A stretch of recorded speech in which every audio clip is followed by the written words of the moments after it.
Haryana political junction में आपका स्वागत है। आजकल वोट चोरी का मुद्दा देश भर में छाया हुआ है। कुछ लोग इसके पक्ष में हैं तो कुछ इसके खिलाफ हैं। ऐसे में इस आग से हरियाणा कैसे बच सकता था? राहुल गांधी का आरोप है कि हरियाणा के विधानसभा चुनाव के दौरान मतदाता सूची में बड़े पैमाने पर धांधली हुई है। हालांकि राहुल गांधी के आरोप से पहले हरियाणा कांग्रेस के नेताओं ने भी ईवीएम में गड़बड़ी के आरोप लगाए थे। यहां तक कि 1 दर्जन से ज्यादा भाजपा विधायकों के खिलाफ कांग्रेस व निर्दलीय उम्मीदवार हाईकोर्ट चले गए थे। मामला फिलहाल कोर्ट में विचाराधीन है। बीते साल हुए विधानसभा चुनाव में माहौल तो कांग्रेस के पक्ष में बना हुआ था, मगर ऐन वक्त पर सत्ता भाजपा ने हासिल कर ली थी। भाजपा ने 90 में से 48 सीटें जीती थी, जबकि कांग्रेस 37 सीटों पर सिमट गई थी। पूर्व सीएम भूपेंद्र सिंह हुड्डा का आरोप है कि हरियाणा में विधानसभा चुनावों के नतीजों से स्पष्ट है कि जनमत के साथ धोखा हुआ। सभी ने देखा कि कैसे हरियाणा में मतदान के 3 दिन बाद तक चुनाव आयोग ने बार-बार वोटर टर्नआउट आंकड़ों में फेरबदल किया, जबकि अंतिम आंकड़े वोटिंग वाले दिन देर शाम तक आ जाने चाहिए थे। पोस्टल बैलेट में कांग्रेस को 74 सीटों पर प्रचंड बहुमत मिला, मगर ईवीएम की गिनती में भाजपा जीती। राहुल गांधी ने सबूतों के साथ फर्जी वोटर्स का खुलासा किया है। ऐसे में चुनाव आयोग की जिम्मेदारी बनती थी कि वो तथ्यों के साथ जवाब देता, लेकिन ऐसा करने की बजाय आयोग शिकायतकर्ता को ही धमकाने में लगा है। भाजपा प्रदेश अध्यक्ष मोहनलाल बड़ोली ने कहा कि राहुल गांधी झूठी लोकप्रियता हासिल करने के लिए झूठे आरोप लगा रहे हैं। रोहतक से कांग्रेस के सांसद दीपेंद्र हुड्डा का कहना है कि कांग्रेस को महज 22,779 वोट मिल जाते तो हमें 8 सीटें और मिल जाती, जिसके बाद बहुमत कांग्रेस को मिल जाता। ये 8 सीटें हैं: उचाना कला, दादरी, होडल, सफीदों, घरौंडा, असंध, राई और खरखौदा। उचाना में भाजपा के देवेंद्र अत्री ने बृजेंद्र सिंह को 32 वोट से हराया था। बृजेंद्र सिंह ने हरियाणा तक के शो में अपनी हार का कारण पूर्व सीएम हुड्डा को बताया है। उनका आरोप है कि 2 निर्दलीय वीरेंद्र घोगड़िया एवं विकास हुड्डा खेमे के खड़े हो गए, जिसके कारण वोट बट गई। आसाम में कांग्रेस के शमशेर गोगी भाजपा के योगेंद्र सिंह राणा से 2306 वोट से हार गए। चुनाव में गोगी का एक बयान खूब वायरल हुआ था, जिसमें वो अपना एवं अपने रिश्तेदारों का घर भरने की बात कर रहे थे। चुनाव परिणाम आने के बाद गोगी ने पूर्व सीएम हुड्डा को अपनी हार का जिम्मेदार बताया था। दादरी में कांग्रेस की मनीषा सांगवान को भाजपा के सुनील सांगवान ने 1957 वोट से हराया था। घरौंडा में भाजपा के हरविंदर कल्याण ने कांग्रेस के वीरेंद्र राठौर को 4,531 वोट से हराया। होडल में भाजपा के हरिंदर सिंह ने कांग्रेस के प्रदेश अध्यक्ष उदय भान को 2,595 वोट से हराया है। उदय भान ने चुनाव के समय पर्ची के आधार पर नौकरियां देने का बयान दिया था, जिसकी खूब आलोचना हुई थी और उसका फायदा भाजपा को हुआ था।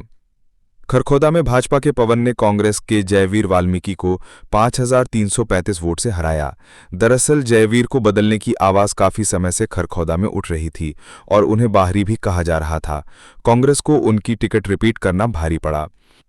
राय में भाजपा की कृष्णा गहलावत ने कांग्रेस के जय भगवान अंतिल को 4,673 वोट से हराया। सही मायनों में कांग्रेस प्रत्याशी की हार के कई कारण रहे। जय भगवान के खिलाफ कांग्रेस के पूर्व विधायक जय तीर्थ दहिया की खिलाफत एवं हुड्डा परिवार द्वारा पूरा जोर नहीं लगाया माना जाता है। सफीदों में भाजपा के रामकुमार गौतम ने कांग्रेस के सुभाष गांगुली को 4,037 वोट से हराया। यहां पर कांग्रेस की वोट निर्दलीय प्रत्याशी के ले जाने के कारण हार हुई। निर्दलीय प्रत्याशी जसवीर देशवाल को 20,000 से ज्यादा वोट मिली। पिछले चुनाव में जसवीर ने चुनाव नहीं लड़ा था। कांग्रेस सांसद दीपेंद्र हुड्डा जो दलील दे रहे हैं उसे आधार माना जाए तो भाजपा को 12,572 वोट और मिल जाते तो भाजपा की सीट 55 होती। लोहारू से भाजपा नेता जयप्रकाश दलाल 792 से हारे। आदमपुर में भव्य बिश्नोई 1268 वोट से हारे। रोहतक में मनीष ग्रोवर 1341 वोट से हारे। सढ़ौरा में बलवंत सढ़ौरा से 1,699 वोट से हारे। पंचकुला में ज्ञानचंद्र गुप्ता 1997 वोट से हारे। फतेहाबाद में डूडाराम बिश्नोई 2,252 वोट से हारे और थानेसर में सुभाष सुधा 3,243 वोट से हारे।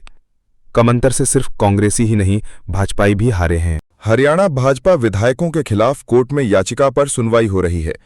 उचाना के भाजपा विधायक देवेंद्र अत्री के खिलाफ पूर्व सांसद बृजेंद्र सिंह ने, खेल राज्य मंत्री गौरव गौतम के खिलाफ करण सिंह दलाल ने, निकाय मंत्री विपुल गोयल के खिलाफ लखन सिंगला ने, विधायक हरेंद्र सिंह के खिलाफ चौधरी उदय भान ने याचिका दायर की हुई है।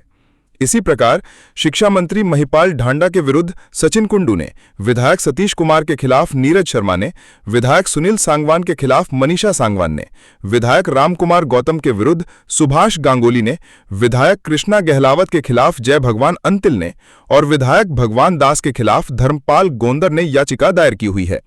ये सभी याचिकाएं कोर्ट में विचाराधीन हैं। इन सभी में चुनाव रद्द करके दोबारा चुनाव करवाने की अपील की गई है। उधर विधानसभा चुनाव में फर्जी वोटिंग के आरोप को लेकर पूर्व विधानसभा अध्यक्ष एवं भाजपा नेता ज्ञानचंद गुप्ता ने पंजाब एवं हरियाणा हाईकोर्ट में याचिका दाखिल कर रखी है। याचिका में उन्होंने पंचकुला विधानसभा चुनाव को रद्द करने की मांग की है। उनका कहना है कि पंचकुला विधानसभा क्षेत्र में करीब 40,000 फर्जी वोट हैं। उनके मुताबिक केवल 23 बूथों के सर्वे में 3906 वोट गलत पाए गए।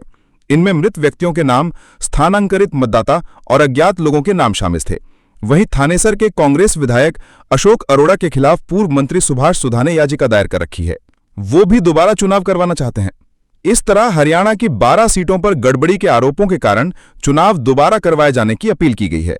उचाना में केवल ब्रिजेंद्र सिंह ने बैलेट पेपर से मिली वोटों की दोबारा गिनती की अपील की है। अगर आंकड़ों की बात करें तो लोकसभा और विधानसभा चुनाव के बीच मात्र 5 महीने में हरियाणा में 4,16,103 मतदाता बढ़े। मई 2024 में लोकसभा चुनाव में मतदाता संख्या 1,99,38,247 थे, जो विधानसभा चुनाव में 2,03,54,350 हो गई। औसतन हर विधानसभा क्षेत्र में 4,623 मतदाता जुड़े। इन आंकड़ों का राजनीतिक महत्व इसलिए है क्योंकि 12 विधानसभा सीटों पर जीत हार का अंतर 4,623 वोट से कम रहा है। ऐसे में चुनाव आयोग को फैक्ट के साथ जवाब जरूर देना चाहिए। क्या 4 महीने में क्या इतनी वोट बढ़ सकती हैं? आपको क्या लगता है, हरियाणा में भाजपा ने वोट चोरी करके तीसरी बार सरकार बनाई है या फिर कांग्रेस की गलतियों के कारण तीसरी बार भाजपा की सरकार बनी है? अपनी राय जरूर दीजिएगा। हरियाणा की राजनीति से जुड़ी हर तरह की खबरों के लिए हमारे चैनल को सब्सक्राइब जरूर करें।